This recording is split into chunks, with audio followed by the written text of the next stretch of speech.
Les sages et le loisir. Seuls sont les hommes de loisir ceux qui se consacrent à la sagesse.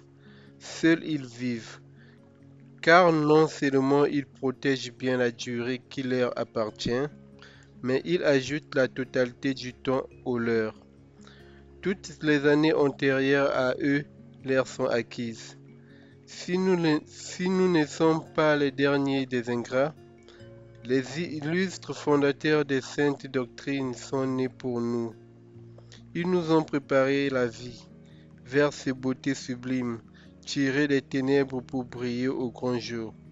Nous avançons sous la conduite du labeur de Troï.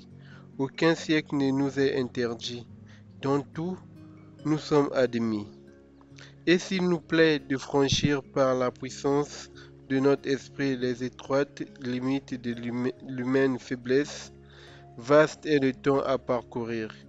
Nous pouvons discuter avec Socrate, douter avec Carnéade, nous reposer avec Épicure, vaincre la nature humaine avec les stoïciens, la dépasser avec le cynique, puisque la nature nous admet en la communauté du temps tout entier.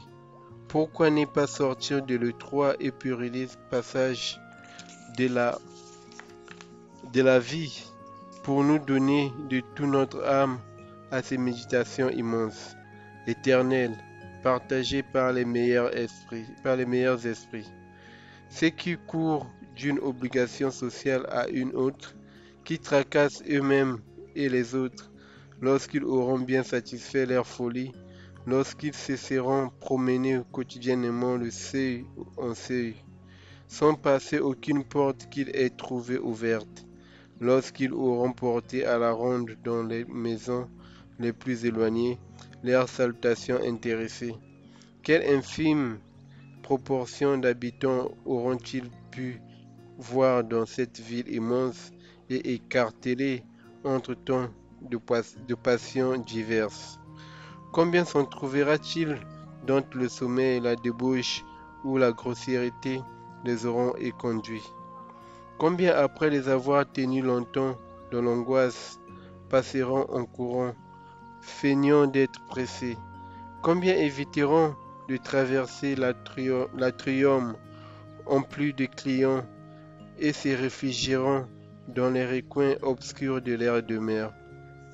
Comme il n'était pas plus grossier de tromper que de refuser sa porte, combien encore à moitié endormis et alourdis par leur ivresse de la veille face à ces malheureux qui ont interrompu leur propre sommeil pour attendre le réveil d'un autre et on trouve à peine les lèvres pour susurrer 1000 fois son nom.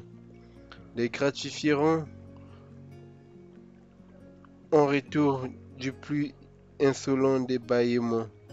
Nous pensons, quoique nous l'en disions, que seuls s'attardent à leur véritable devoir les hommes qui, tous les jours, voudront avoir Zénon, Pythagore, Démocrite, tous les prêtres des sciences du bien, Aristote, Théophraste, comme amis intimes. Aucun d'eux ne sera occupé, aucun ne renverra un visiteur sans qu'il soit plus heureux, plus ardent à l'aimer, aucun ne le laissera partir les mains vides. De nuit comme de jour, tous les mortels peuvent aller les trouver.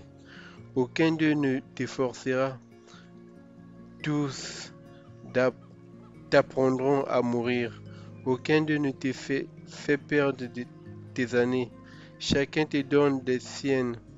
Avec eux, jamais de conversations dangereuses, d'amitié funeste, de déférences trop cher payées. Tu retireras d'eux tout ce que tu voudras.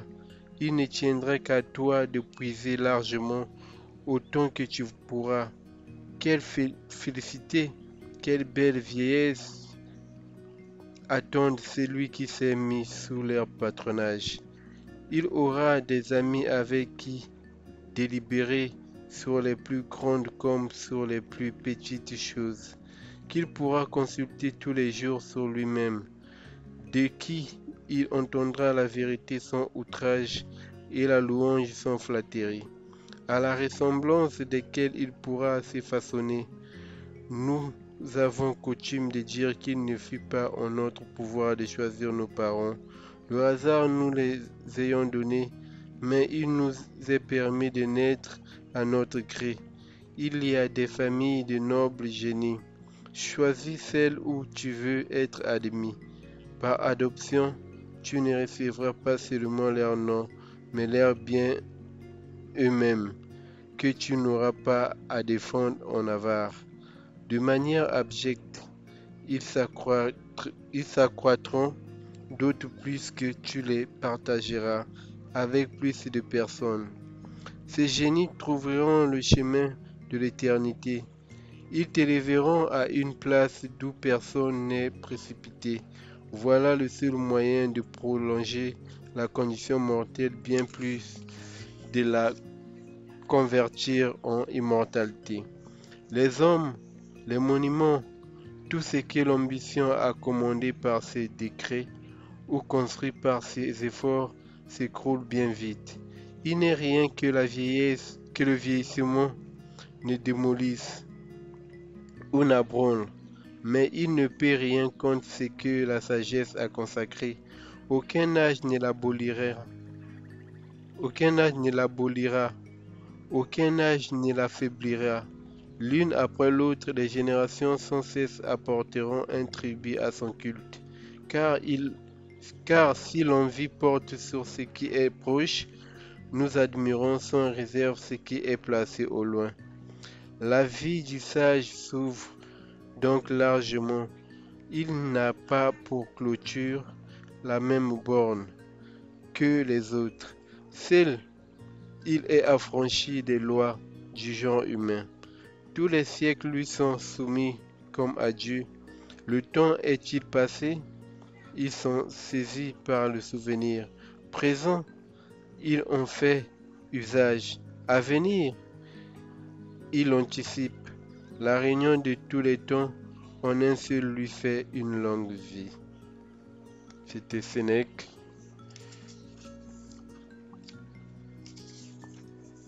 Les sages et le loisir.